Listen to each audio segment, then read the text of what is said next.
Honour 600 series বের হওয়ার সাথে সাথে সবার একটাই কোশ্চেন ছিল, সেটা হচ্ছে প্রাইজিং।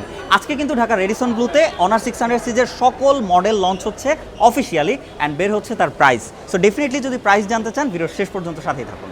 এছাড়া এই ইভেন্টে যাওয়ার পরে আমরা কিন্তু পেয়ে গেছি অনারের তরফ থেকে একটা গিফট প্যাকেট। সো এই প্যাকেটে কী রয়েছে সেটা কিন্তু আমরা জানাবো ভিডিওর একদমই শেষে। তো ইভেন্টে ঢুকেই প্রথমত আমরা দেখলাম যে প্রচুর পরিমাণে কিন্তু সেলিব্রিটি এখানে রয়েছে এবং তারা কিন্তু ছবি তুলছে, কেউ ভিডিও করতেছে।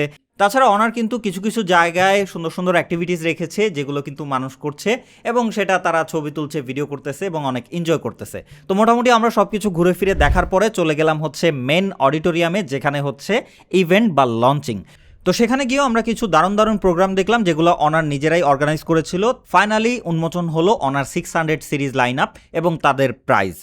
প্রাইজিংয়ের কথায় আসলে টোটাল 3টা মডেল অফিসিয়ালি লঞ্চ হলো, যেখানে প্রথমটা হচ্ছে অনার 600 লাইট, যেটার প্রাইস রাখা হয়েছে 44,999 টাকা।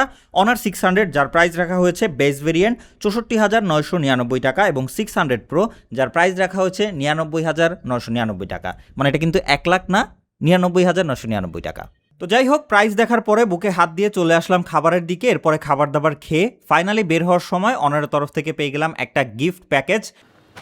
তো এই হচ্ছে সেই গিফট প্যাকেট যেটা কিন্তু আমরা অনার তরফ থেকে পেয়েছি। সো দেখা যাক এর মধ্যে কি আছে। তো প্রথমত রয়েছে হচ্ছে অনার 600 একটা স্মার্টফোন। এটাই হয়তো সবাই চিন্তা করেন, বাট না, এটার মধ্যে কোনো স্মার্টফোন না, এটা হচ্ছে রিভিউ ইউনিট। সো এটাকে আমরা সাইডে রাখি। তো এর মধ্যে প্রথমত আছে হচ্ছে একটা এয়ারপডস বা TWS যেটাই বলেন হচ্ছে, অ্যান্ড মডেলটা হচ্ছে অনর চয়েস ইয়ারবাডস X7 লাইট। তো এটার বিষয়ে যদি কেউ রিভিউ দেখতে চান আমাদেরকে কমেন্ট করে জানাতে পারেন। অ্যান্ড রয়েছে হচ্ছে একটা টি শার্ট। তো দেখতেই পাচ্ছেন অনারের তরফ থেকে একটা টি শার্ট।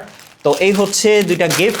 তো কেমন লেগেছে আপনাদের অবশ্যই জানাবেন, এবং প্রাইজিং কেমন লেগেছে অনার 600 সিরিজের অফিসিয়াল প্রাইস ডেফিনেটলি কমেন্ট করে জানাবেন। ধন্যবাদ।